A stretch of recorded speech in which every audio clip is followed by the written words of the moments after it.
আসসালামু আলাইকুম সবাইকে। আপনাদের সকালবেলা এখানে উপস্থিত হওয়ার জন্য আর আমি ধন্যবাদ জানাচ্ছি বিলাল ভাইকে আমাকে আমন্ত্রণ জানানোর জন্য এবং interdisciplinary research and development consortium আমাকে আজকে প্রোগ্রামে আয়োজন করার জন্য। আমরা আজকে কথা বলছি মধ্যপ্রাচ্যের সংকট নিয়ে। তো প্রথমে আমি একটু বলবো যে মধ্যপ্রাচ্য নামটা কিভাবে আসলো। প্রথমে বর্তমানে আমরা যে অঞ্চলটাকে মধ্যপ্রাচ্য নামে ডাকি তার নাম ছিল নেয়ার ইস্ট বা নিকট প্রাচ্য। নিকট প্রাচ্য নামটা থাকার কারণটা হচ্ছে সে সময় বিশ্ব ক্ষমতা ছিল ব্রিটেনের হাতে। আপনি যদি মানচিত্রটা দেখেন তাহলে ইউরোপ থেকে যদি আপনি একটু ইস্টের দিকে যান, সামান্য ইস্টের দিকে যান, তাহলে আসলে হচ্ছে বর্তমানে যে অংশটাকে মধ্যপ্রাচ্য বলা হয় সেই অংশটা। এ কারণে সেটার নাম ছিল তখন নিকট প্রাচ্য, কারণ ক্ষমতার ভরকেন্দ্র থেকে যে প্রাচ্যটা কাছাকাছি সেটা হচ্ছে নিকট প্রাচ্য। দ্বিতীয় বিশ্বযুদ্ধের পর ক্ষমতা ইউরোপ থেকে আমেরিকাতে চলে যায়। আমেরিকার নিকটে, যদি আমেরিকা থেকে আমরা ইস্টে আসি তাহলে নিকট ইস্ট হচ্ছে ইউরোপ। ফলে নিকট প্রাচ্য আর নিকট প্রাচ্য থাকলো না, নিকট প্রাচ্য হয়ে গেল মধ্যপ্রাচ্য। আমরা যখন মধ্যপ্রাচ্য শব্দটা তার নিরোধটা ব্যবহার করছি, আমরা খুব ভালোভাবেই আমেরিকান সেঞ্চুরির মধ্যে বলে বা আমেরিকান এম্পায়ারের মধ্যে বলে যেটাই বলে না কেন আমরা তার মধ্যেই বাস করছি। তো আমাদের অনেকগুলো কনসেপ্ট, যে জিনিসগুলো আমরা ব্যবহার করি এবং এই জিনিসগুলো দিয়ে আমরা আমাদের দুনিয়াকে ব্যাখ্যা করতে চাই, আমরা মনে করি এগুলো খুবই এসেন্সিয়াল একটা বিষয়, বাট বাস্তবতা হচ্ছে এগুলো সায়েন্টিফিক একটা হলে ফ্যাক্ট চেকিং এর মতো বিষয় না, এগুলো অনেকটাই হচ্ছে ক্ষমতা দ্বারা নির্ধারিত। তো মধ্যপ্রাচ্য সংকটের বর্তমানে যে ক্রাইসিসটা আছে সেটা নিয়ে আমি অতটা আলোচনার দিকে যাচ্ছি না, বরঞ্চ আমি বলছি এখানে বাংলাদেশ থেকে, বাংলাদেশের জায়গা থেকে, বাংলাদেশের নাগরিক হিসাবে, অধিবাসী হিসাবে আমাদের এখান থেকে মূল যে বিষয়টা সেটা হচ্ছে আন্তর্জাতিক রাজনীতিতে আমাদের কোনো পার্মানেন্ট বন্ধু বা পার্মানেন্ট শত্রু নাই। আপনাদের অনেকের হয়তো খেয়াল আছে, আমি যখন খুব ছোট ছিলাম, যখন আপনার ইরাক ইনভেশন হলো, আমেরিকা যখন ইরাক ইনভেড করলো, সে সময় আমেরিকার মিত্র ছিল ইরাক। এর কারণটা এটা না যে ইরাক সাডেনলি আমেরিকার বেস্ট ফ্রেন্ড হয়ে গিয়েছে। এর কারণটা ছিল ইরাকের যে বাথ পার্টি, এটা ছিল একটা সুন্নি মেজরিটি একটা বিষয় এবং এখানে সুন্নি শাসন চলছিল শিয়া মেজরিটির উপরে। তো যখন ডিবাথিফিকেশন আমেরিকা করতে চাইলো, তখন স্বাভাবিকভাবে এই বিষয়টা ইরানের অনুকূলে গেল এবং পরবর্তীতে আমেরিকা গণহারে ইরাকে শিয়াদেরকে এম্পাওয়ার করতে শুরু করলো। বর্তমানে সৌদি আরব এবং ইসরায়েল যে হচ্ছে অ্যাক্সিস অফ রেজিস্ট্যান্স বা হচ্ছে শিয়া ক্রিসেন্ট নিয়ে যে আমাদের আলোচনা করছে, এই শিয়া ক্রিসেন্টটা তৈরিতে আমেরিকার বিপুল সমর্থন ছিল এবং তখন শোনা যায় যে খামেনিও এরকম বলছিল যে তারা ইসরায়েলের সাথে এগুলো নরমালাইজ করে ফেলবে। বাট পরবর্তীতে things took a different turn এবং আমরা দেখলাম যে এখন ইরানের সাথে ইসরায়েলের যে কনফ্লিক্টটা চলছে। আবার আপনি যদি হচ্ছে ইসরায়েল প্যালেস্টাইন কনফ্লিক্টটা দেখেন, সেই ইসরায়েল প্যালেস্টাইন কনফ্লিক্টে যখন ফাতাহ অর্থাৎ হচ্ছে আপনার ইয়াসির আরাফাতের যে এখন প্যালেস্টাইন অথরিটি যার কন্ট্রোলে আছে, তাদের যখন একটা বাড়াবাড়ন্ত অবস্থা, বেশ ভালো সময় যাচ্ছে, হাই টাইম চলছে, সে সময় ইসরায়েল নানাভাবে হামাসকে একটা বিকল্প শক্তি হিসাবে তৈরি করেছে। নট বিকজ হামাসের প্রতি তৈরি করেছে এই কথাটা আমি বলছি না, সরি, বিষয়টা হবে তারা সাহায্য করছে। বিষয়টা এই কারণে না যে হামাসের প্রতি তাদের অনেক ভালোবাসা মহব্বত আছে, বরঞ্চ এই কারণে যে তারা চাচ্ছিল ফাতার জন্য দুর্বল। তো বাংলাদেশে আমরা অনেকেই হচ্ছে এইভাবে ভাবতে অভ্যস্ত যে ৭১ সালে যে আমার বন্ধু ছিল সে আজীবন আমার বন্ধু এবং ৭১ সালে যে আমার শত্রু ছিল সে আজীবন আমার শত্রু। আসলে বিষয়টা তো এভাবে না। এখন আপনি যদি জাপানে যান এবং জাপানে যে যদি আপনি চিন্তা করেন আপনি আমেরিকার সাথে শত্রুতা বজায় রাখবেন, কারণ তারা এখানে দুইটা নিউক্লিয়ার বোম মারছে, আমার মনে হয় না সেটা খুব একটা ভালোভাবে নিবে। বা সেটা জাপানিজ পলিসি বিকারটা সেভাবে নেওয়া উচিত। তার চাণক্য নীতি আন্তর্জাতিক সম্পর্কে বিশেষ করে এশিয়ান বা নন ইউরোপিয়ান বা ওয়েস্টার্ন লেভেলে যারা আন্তর্জাতিক সম্পর্ক করতে চান তারা চাণক্য নীতি অনেকেই জানেন। সেখানে বলছে যে আমার প্রতিবেশী আমার শত্রু আর আমার প্রতিবেশী আমার বন্ধু। এর কারণটা হচ্ছে কারণ আমার প্রতিবেশী আর প্রতিবেশী তো হচ্ছে শত্রু। আমার শত্রু যদি বন্ধু হয় তাহলে সে আমার বন্ধু। বাংলাদেশে সাউথ এশিয়ার কনটেক্সটে আমাদের একটা ন্যাচারাল এলাই আছে এবং একটা ন্যাচারাল এনিমি আছে, আমরা যদি সেভাবে বলতে চাই। আমাদের দেশে রিসেন্টলি অনেকে আফগানিস্তান রাষ্ট্র হিসাবে এবং আফগানিস্তানের যে ফিলোসফি আছে ইত্যাদি ইত্যাদি সেগুলো তারা আকৃষ্ট হয়েছেন এবং সে তাদেরকে সাপোর্ট করেন। আমি প্রথম থেকেই বলেছি বাংলাদেশে বাস করে আমাদের পক্ষে আফগানিস্তানের সাথে বন্ধুত্ব করা সম্ভব হবে না, কারণ আফগানিস্তানের ন্যাচারাল অ্যালাই হচ্ছে ইন্ডিয়া। আমি যদি আফগান হতাম, রিগার্ডলেস অফ মাই আইডিওলজি, আমি সেকুলার হই, ইসলামিস্ট হই, হ্যাঁ হই, ত্যান হই, আমি স্বাভাবিকভাবে চাবো ইসলামাবাদের দাদাগিরি থেকে বের হতে। কারণ ইসলামাবাদ যতক্ষণ পর্যন্ত আমার উপর ছড়ি ঘোরাবে ততক্ষণ পর্যন্ত আমি স্বাধীন হিসাবে একজন বেড়ে উঠতে পারবো না। এখন ইসলামাবাদকে কাউন্টার ব্যালেন্স করার জন্য আমাকে ইন্ডিয়ার কাছে যেতে হবেই হবে। এবং আমরা বর্তমানে দেখছি আফগানিস্তানের সাথে ইন্ডিয়ার একটা ওয়ার রিলেশন চলছে, অথচ এই আফগান বর্তমান যে রেজিমটা আছে এটাকে ক্ষমতায় আনতে পাকিস্তানের ব্যাপক ভূমিকা ছিল। এখন বাংলাদেশে আসেন, এই রাষ্ট্রটা তৈরি করে দিয়েছে ইন্ডিয়া, কিন্তু আমরা স্বাভাবিকভাবেই ইন্ডিয়ার দখলমুক্ত হতে চাচ্ছি। আমাদের একটা ন্যাচারাল এলাই আছে। আমি ঠিক শিওর না জগন্নাথ বিশ্ববিদ্যালয়ের পরিবেশ কিরকম, বাট আমরা আশা করি আমি বুঝাতে পারছি যে আমাদের সেই ন্যাচারাল এলাইটা কোন রাষ্ট্র। আমাদের আরেকটা ন্যাচারাল এলাই আছে, সেটা হচ্ছে চীন। মিডল ইস্টের যে রিসেন্ট ক্রাইসিসটা, এই ক্রাইসিসটা আমাদেরকে খুব ভালো মতো শো করেছে যতক্ষণ না পর্যন্ত আমরা একটা নিউক্লিয়ার আমব্রেলার মধ্যে আছি ততক্ষণ পর্যন্ত আসলে আমরা নিরাপদ নই। হয় আমাদের নিজস্ব ডিটারেন্ট ফ্যাক্টর থাকতে হবে, সেই ডিটারেন্ট ফ্যাক্টরটা অবশ্যই একটা নিউক্লিয়ার ওয়েপন, অথবা আমাদের কোনো নিউক্লিয়ার পাওয়ারের সাথে ন্যাটোর আর্টিকেল 5 অনুরূপ একটা ডিফেন্স প্যাক্ট থাকতে হবে, যে আমি আক্রমণের শিকার হলে সে আমাকে ডিফেন্ড করবে। তা না হলে আমরা কখনো আমাদের স্বাধীনতা সার্বভৌমত্ব ধরে রাখতে পারবো না। পাকিস্তান যেই কারণে রিসেন্ট যেই পেহেলগাম ইনসিডেন্টের পর যে এসকেলেশনটা হলো, যে কারণে সে এত হেভিলি রেসপন্ড করেছে, এটা এই কারণে না যে ওইখানে যেই মাদ্রাসাতে এবং যে মসজিদে ইন্ডিয়া বোমা হামলা করেছে সেই মসজিদটা খুবই স্ট্র্যাটেজিক্যালি ইম্পর্টেন্ট একটা বিষয় ছিল, বরঞ্চ এই কারণে সে রেসপন্ড করেছে যে সে এটাকে নিউ নরমাল হইতে দেয় নাই, যে ইন্ডিয়া যখন খুশি পাকিস্তানে বোমা মেরে চলে যাবে, এবং সে খুবই ফোর্সফুলি মিলিটারি ইনস্ট্রুমেন্টগুলোকে টার্গেট করেছে এবং সে মোটামুটি ভালো পারফরমেন্স দেখাতে পেরেছে, যাতে করে এই নিউ নরমালটা তৈরি না হতে পারে। এখন আমাদের সমস্যাটা হচ্ছে আমরা ধরেন বর্ডার কিলিং বলেন, যে কোনো কিছু বলেন, আমরা কি এটার বিরুদ্ধে রেসপন্স করি, একটা রেসপন্স শো করি, আমরা কি টিকে থাকতে পারবো কিনা?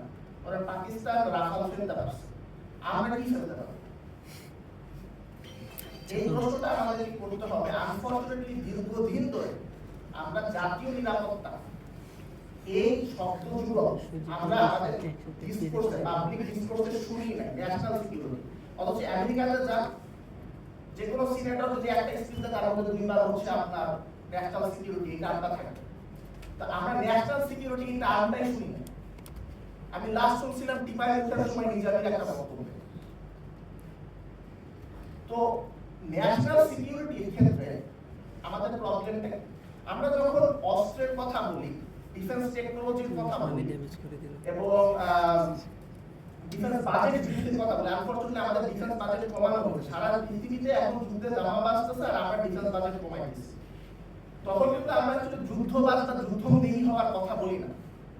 এই যে উইপেন, নিউক্লিয়ার উইপেন, এটা কেউ ইউজ করে না, কিন্তু তাহলে সবাই কেন নিউক্লিয়ার উইপেন চায়? এটা একটা হচ্ছে ডিটারেন্ট। আপনি অস্ত্র কিনেন এই কারণে না যে আপনি ট্রিগার হ্যাপি যখন খুশি তাকে গুলি করে মারেন, আপনি অস্ত্র কিনেন এই কারণে যাতে কেউ আপনাকে আক্রমণ না করে।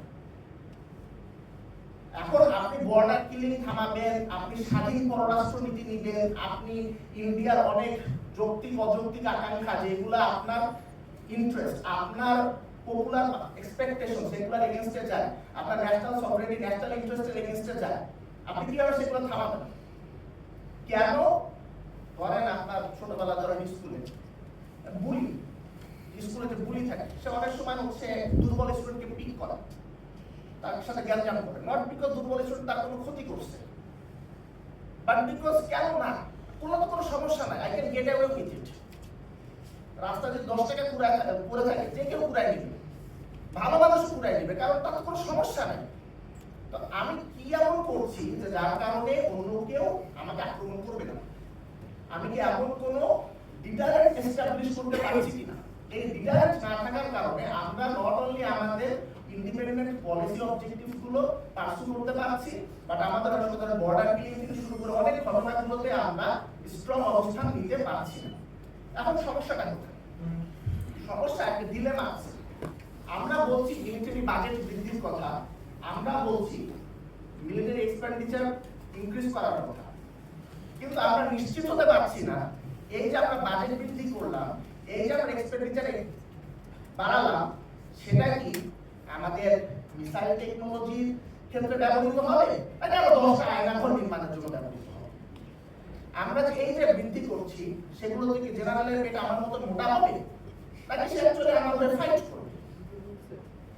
আমরা এটা নিশ্চিত হতে পারছি না যে আমরা যে গুলিটা কিনছি, গুলি কিনে দিচ্ছি, সেই গুলিটা কি আমার বুকে যাবে নাকি যে শত্রু আক্রমণ করতে যাচ্ছে তার বুকে যাবে।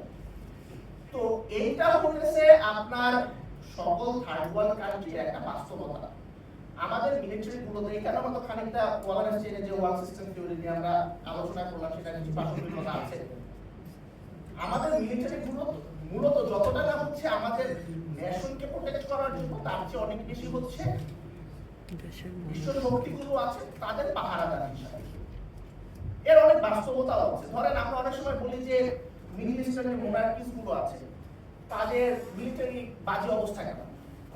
এটা বাজে অবস্থা কিন্তু এই কারণে তারা আসলে সোল্ড আউট লিডার্স। ইনফ্যাক্ট অনেক ওয়েল মিনিং লিডার্স আছে, তাদের মিলিটারি অবস্থা খুব বাজে, বিকজ ওদের মেইন কনসার্ন কিন্তু বহিঃশত্রু নিয়ে না, ওদের মেইন কনসার্ন হচ্ছে আমার কাজিন কু প্যালাস কু করবে কিনা, আর কাজিন তো অনেক পরে, আমার যে সব ভাই হাফ ব্রাদার আছে সে কু করবে কিনা, অন্য ট্রাইব কু করবে কিনা, আমার পাশের এলাকার কান্ট্রি আমাকে ইনভেট করবে কিনা। তো আমি যখন এইরকম ঝামেলার মধ্যে আছি, স্বাভাবিকভাবে আমার চিন্তা তখন হবে এইটা না যে কিভাবে আমি ভবিষ্যৎ অ্যাগ্রেশন থেকে নিজেকে রক্ষা করব, তার চেয়ে বরং বেশি কিভাবে আমি আমার প্রাসাদ রক্ষা করব। তো প্রাসাদ রক্ষা করার জন্য তখন আমি স্বাভাবিকভাবে আমি যাবো একটা প্যাট্রনের কাছে। সেই প্যাট্রন আবার তার সঙ্গত ইন্টারেস্টের কারণে আমাকে ব্ল্যাঙ্ক চেক দিবে না। একটা জিনিস খেয়াল করেন, দেখেন লেন্দুর দর্জি যখন সিকিমকে ইন্ডিয়ার হাতে তুলে দিয়েছে তখন কিন্তু লেন্দুর দর্জির ইউটিলিটি ফুরাই গেছে। সো সে আমাকে কোনো ব্ল্যাঙ্ক চেক দিবে না, সে তখন আমাকে প্রেসারে রাখার জন্য আমার জন্য ইনস্টেবিলিটি ক্রিয়েট করবে, কন্ট্রোল ইনস্টেবিলিটি ক্রিয়েট করে ভয় দেখাবে, তারপর আমার কাছ থেকে কনসেশন নিবে, তারপর ইনস্টেবিলিটি জমাবে। আবার মানে জমাবে বলতে একটা কন্ট্রোল স্টেটে রাখবে। এই জায়গাতে এই প্রসঙ্গটা আরেকটা কারণ হচ্ছে জুলাইয়ে আমেরিকার সমর্থন ছিল, এই কথাগুলো অনেকেই বলেন, সেই সমর্থন কখনোই কন্ট্রোল ইনস্টেবিলিটি ক্রিয়েট করে হাসিনার কাছ থেকে বেশি কনসেশন আদায় করা বেশি ছিল না। জুলাই এটা পিপলস এজেন্সির মাধ্যমে জুলাই হয়েছে। আমেরিকা এখানে কি করেছে? সফট পাওয়ার ইউজ করেছে, র্যাবকে স্যাংশন দিয়েছে, তারপর হচ্ছে একটা ভিসা নীতি, তারপর যখন ভিসা হাসিনা যখন ওয়েন্ট থ্রু উইথ ইট, তখন তো ভিসা নীতির এক্সিকিউশন আমরা সেই অর্থে দেখি না। সো আমেরিকা আপনার বেশি কনসেশন ছাড়া সে কখনো এখানে হাসিনাকে উইথড্র করার মতন মেজর কোনো রেজিম চেঞ্জের জন্য মেজর কোনো স্টেপ নেয় নাই। অনেকে ভাবতেই পারে না যে বাংলাদেশের মানুষ এটা কিছু করতে পারে, তাই তারা জোর করে আইএসআই, আমেরিকা, সিআইএ এগুলো নিয়ে আসে। বাস্তবতাটা এরকম ছিল না। যদি এটা একটা মিলিটারি ইন্টারভেনশনের মধ্যে কিছু হইতো, মাধ্যমে কিছু হইতো, তাহলে আমরা হয়তো সেটা বলতে পারতাম, yes it was A factor. এবং এখনো দেখেন, এখনো কিন্তু ওয়েস্টার্ন পাওয়ার গুলো তারা চাইতেছে না যে আমরা বাংলাদেশ পুরোপুরি ফ্যাসিবাদ মুক্ত করব। কারণ ভাই আপনি যদি একটা মানে গ্যাঞ্জামের মধ্যে একটা কান্ট্রিকে না রাখেন, তাহলে আপনি কিভাবে সেখানে নিজের কন্ট্রোলটা অ্যাসার্ট করবেন? আপনার এপক্ষেও খেলবেন ওপক্ষেও খেলবেন, তারপর দুইটা পক্ষের মধ্যে ঝামেলা বাজায় রেখা আপনি দুই পক্ষের কাছ থেকে কনসেশন আদায় করবেন। একেও বলবেন তোমাকে ক্ষমতায় আনবো এটা দাও, ওকেও বলবেন তোমাকে ক্ষমতায় আনবো এটা দাও। সো আলটিমেটলি আমাদেরকে ডিসাইড করতে হবে অ্যাকচুয়ালি আমরা কি চাই। তো লাস্টলি যে জিনিসটা বলতেছিলাম, এখন বাংলাদেশের জায়গা থেকে আমরা মিলিটারি ইন্ডাস্ট্রিয়াল কমপ্লেক্সের কথা বলতেছি, আমাদের ইন্ডিজিনাস মিলিটারি ইন্ডাস্ট্রিয়াল কমপ্লেক্স দরকার। আমরা খুব ভালো করে জানি যে আমাদের থ্রেটটা কোথা থেকে আসতেছে। ইনফ্যাক্ট আমাদের অনেক সেকুলার বন্ধু আছে, তারা অনেক কিছু বলে। যখন রিসেন্টলি যখন PR system, proportional representation system নিয়ে কথাবার্তা শুরু হলো, তখন তারা নিজেরাই বলা শুরু করলো যেটা হলো বাংলাদেশের টেরিটোরিয়াল ইন্টিগ্রিটি হুমকির মুখে পড়বে, কারণ ইন্ডিয়া নাকি 10% ভোট নিয়ে যাবে। তো তোমরা একটা সেকুলার একদিন আমাদেরকে কি বুঝাইনি, এখন কেন বলে করছি যে ইন্ডিয়া 10% ভোট নিয়েছে। আমরা খুব ভালো করে বুঝতে পারছি আমাদের থ্রেটটা কোথা থেকে। এখন এটার জন্য যে জিনিসটা করা দরকার, এই ফেসবুকে নাড়াটাকি এগুলা দিতে পারেন, বাট মেইন বিষয়টা হচ্ছে আমরা বুয়েটকে আইআইটি বা তার চেয়ে বেশি উন্নত করতে পারছি কিনা। আমাদের মিলিটারি ইন্ডাস্ট্রিয়াল কমপ্লেক্স, ধরেন আপনি আমেরিকাতে ন্যাচারাল সায়েন্সে বলে আমেরিকাতে পিএইচডি করতে যাবেন, ফান্ডিং স্ল্যাশ করেছে arts and social, humanities and social sciences, but natural সায়েন্সে কিন্তু ফান্ডিং এখনো আছে। তারপর পিএইচডি এবং ফান্ডিংটা কেন আছে? কারণ ওরা আপনাকে তাদের মিলিটারি বিভিন্ন প্রোগ্রাম থেকে যে ফান্ডিং দেওয়া অংশ হিসেবে আপনি কোনো পিএইচডি করতে যাচ্ছেন, ওদের ইউনিভার্সিটি অর্থাৎ নলেজ প্রোডাকশন, ইন্ডাস্ট্রি এবং মিলিটারি একটা আরেকটার সাথে কানেক্টেড। আমরা সেই রকম ভাবে কোনো মিলিটারি ইন্ডাস্ট্রিয়াল কমপ্লেক্স তৈরি করতে পারি নাই, এবং এই কারণে আমাদের নলেজ প্রোডাকশন আগাইতেছে না। সো আমি কয়েকদিন আগে বলছিলাম একজনকে, আমাদের যেভাবে করতে হবে যে ইন্ডিয়াকে খাটাইতে হলে ভালো করে ক্যালকুলাস করতে হবে, ফেসবুক স্ট্যাটাস দিয়ে ইন্ডিয়াকে খাটানো যাবে না। তো আমাদেরকে চিন্তা করতে হবে কিভাবে আমরা বুয়েটকে টেক্কা দেওয়া, আইআইটিকে টেক্কা দেওয়ার মতো একটা প্রতিষ্ঠান হিসেবে আমাদের বুয়েটের স্টুডেন্টকে তৈরি করব।